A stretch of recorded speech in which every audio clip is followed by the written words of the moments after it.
What would you do if your world came crashing down in an instant out of the blue, totally unexpected? How would you react to the gut punch of blindingly cruel betrayal?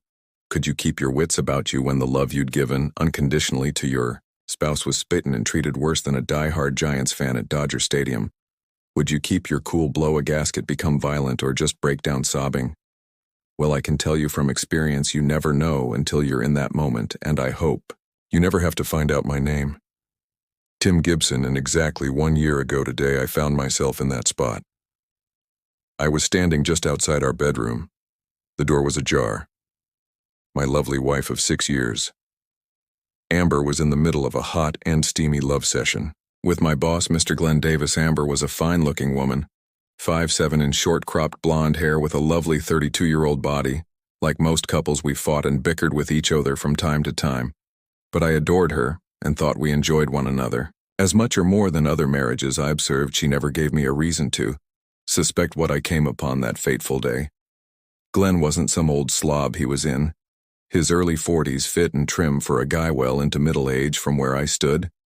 He was a decent size down below. Kneeling in front of him, she purred, looking up with adoration as his hands held the back of her head steady. While he did his thing, I was supposed to be on my way to Houston, but my flight out of Dallas was canceled at the last minute. Due to bad spring storms around the airport, I grabbed my phone, rebooked for first thing in the morning, and headed home.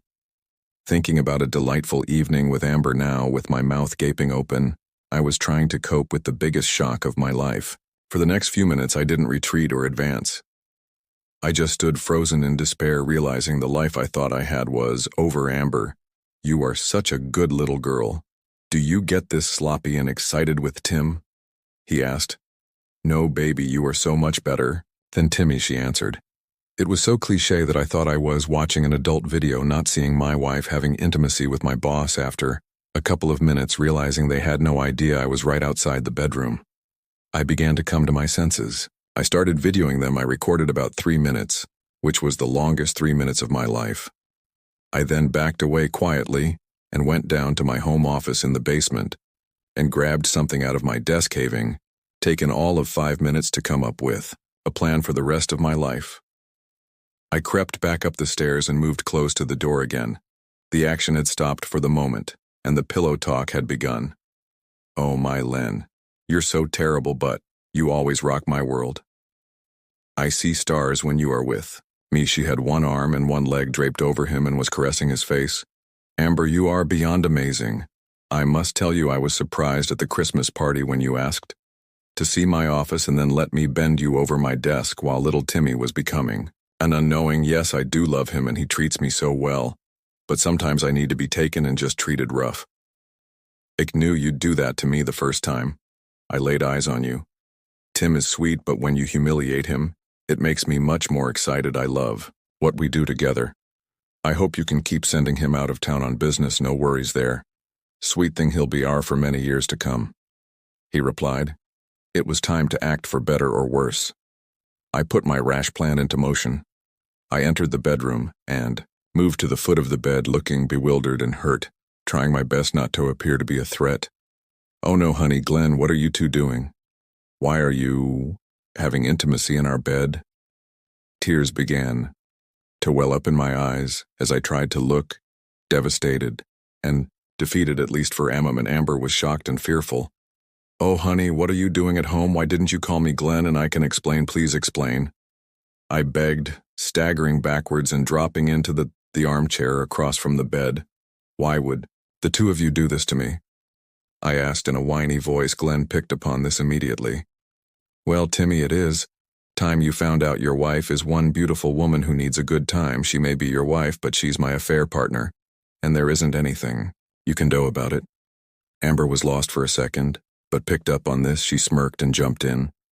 Yes, Timmy, Glenn pleases me in ways you never could. You're my sweet little hubby and always will be.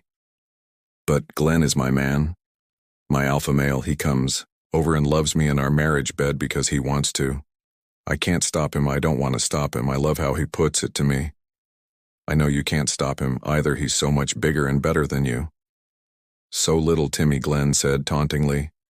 You can stay and watch if you want, but you need to ask me to have your wife. If you're a good boy, I'll let you. Enjoy a little with her when we're done. But you better plead with me for the privilege. Amber, is this really what you want? I groaned as if trying to keep a small portion of my manhood, please. Don't make me baby, don't make me beg him, please don't force me to watch him, sorry. Sweet little boy. But yes, that is exactly what I want. And it is what you're going to do right now, beg little Timmy. Beg Glenn to enjoy with me for a little time, she replied with a smirk. I lowered my head as if completely defeated. Glenn boss Mr. Davis. Sir, would you please have Amber, would you please take her in our marriage bed and give her the pleasure I can't provide? Good boy Glenn responded as he started again in our bed. I stood quietly with my right arm concealed from their view. One more thing. Please, Mr. Davis. Sir, I started. Yes, what is it? He asked. I raised my right hand. And the gun it contained. Die, you piece of jerk. I paused for 2 seconds before squeezing the trigger. Pop pop, macho man. Glenn screamed, no holding his hands up while at the same time peeing himself and his lover, my cheating wife. I've never been shot with a pellet gun at close range, but I assume it hurts like hell. However, it sure won't kill you. I gave him a half-dozen welts and he was crying like a baby. I laughed at what a wuss her big stud really was. As Glenn began to calm down, he realized his dominance was crumbling. He decided to come at me. Bad choice. On his part, I'm not some black belt karate guy, but I've been in a few scrapes and I was royally angry. 5 minutes later, Glenn had lost a couple off teeth and probably had a broken rib or two. He was lying on the ground naked with serious bruises to go. Along with his welts, my foot was squarely planted on his chest. Stay down on the floor or I'll beat your back some more, Glenny boy. For her part, Amber was trying to cover herself up and was sobbing some nonsense about how she loved only me and it was all a big mistake. Her excuses were just as cliché as her dirty talk. A few minutes earlier, I remained calm, picked my pellet gun back up and aimed it there. Amber, look at me. She continued to sob, her face buried in her hands. Andre, remember, I said more firmly. Look at me right now, you cheating woman. That got her attention. I only gave her a couple of pellets, one on the shoulder and one on her upper right leg. She yelped. In pain, hurts like hell. Doesn't it, cheating woman? I asked angrily. Please, Tim. Please stop. She begged. I tossed the gun on the chair next to me while pushing just a little harder on Glenn's chest. He was groaning in pain. I began to address my cheating wifelet's chat for a moment. Amber, however, Amber was still a bit hysterical and not focusing. While I thought almost void of emotion, I guess we're going to have to do this the hard way. I walked over to the bed, grabbed her by the hair, lifted her face and slapped her. I didn't smack her anywhere near as hard as I could have or wanted to.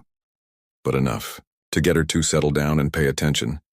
Amber looked at me and listened to me. She was truly shocked by my actions. I'd rarely have ever raised my voice at her and had never even considered laying a hand on her. She was beyond flummoxed. What, Tim? I'm listening, she said, much more softly, her voice trembling with fear. Well, my dear, you've made quite a mess of everything I thought we loved and adored each other, but clearly I don't even know you.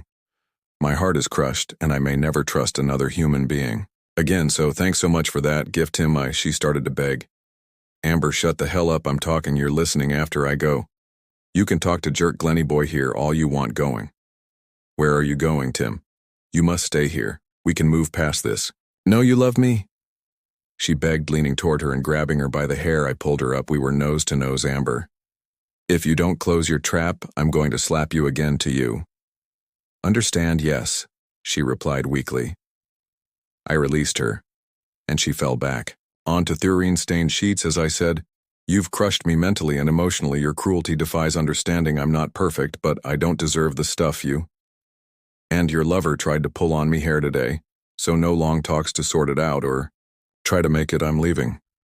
It will take me a day or so to get organized and begin my journey to where I'm going. Wherever it is, it will be beyond your reach. I'll be keeping you and lover boy here tied up for a couple days so I can get where I need to. Go before you or he call the cops. I'll drop your cell phones in the river on my way out of town. So you won't be able to contact anyone. You'll be trusted up. Good and tight, so the next couple of days will be painful, but not deadly. Nobody will know to look for Glenn here, and since you don't work, nobody will discover cover either of you in the next couple of days. Once I'm out of harm's way, I'll let the cops know to drop by and release you, I'm sure.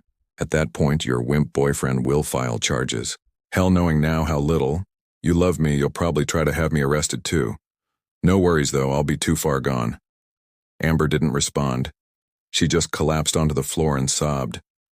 The next 2 days were busy. Untie Amber so she can use the bathroom and tie Amber back up, go to the bank, drain the account, sell her car, cash out. My 401k, untie Amber to use the bathroom. Tie Amber back up, research places to live, walk by stinking, crumpled Glenn and kick his manhood, have a beer at the end. Of day 2, I was set. The bedroom stank to high heaven and Amber was weak from lack of food. No worries though, she had put on a couple of pounds over the last few years, so she could chalk this up to Asmal weight loss program. In a day or two she'd be fine. Physically, mentally, and emotionally might be a different question. But then again, I didn't give a flying damn. My final few hours prior to leaving were a bit of a blur, as I said. Nobody would look for Amber anytime soon since she didn't have a job or volunteer anywhere. Her folks had died a couple of years earlier and her only sister lived halfway across the country. They only spoke on the phone during the weekends. I'm sure Glenn's wife would be looking for him, but I seriously doubted she would search for him at our house. The office folks would assume I was in Houston until Friday. However, I figured on the safe side, I better get gone now, after packing a couple of bags, giving Glenn one more kick and smirking at my completely demoralized cheating wife. Iskadaddle 20 hours and 2 plane rides later. I arrived at my destination being a man of my word. I called the cops back in Dallas. I also gave Glenn's wife a text with the video I'd shot attached. I then tossed my cell phone in the next river I saw. I assumed she divorced him but didn't bother to try and find out if she kept him. It would probably be a long time until he could properly have her. That was a year ago today. As I sit in a small cafe in an obscure corner of Montenegro, I feel some slight remorse for what I did. It was hateful and vengeful, but what they did was beyond cruel. As I said, I had about 5 minutes to decide how I was going to react, and it only took me about 5 seconds to determine being a humiliated husband and submitting to humiliation was not an option. Everything else flowed from that. Why Montenegro? Well, a couple of reasons. First, probably most people listening to this story will have to dig out a world map to even find where it is. And secondly, it is one of the nicer non-extradition countries you can get to with very little preparation. Once I settled in, I learned the people are friendly but not nosy, the climate ice okay, and I'm even beginning to pick upon the language. And that's the end of today's story. If you enjoyed it, please give this video a thumbs up and drop a comment below. Your support helps the algorithm push my content further. If you're new to the channel, don't forget to hit that subscribe button. It really helps me keep creating more stories for you. Thanks for watching, and I'll see you in the next one.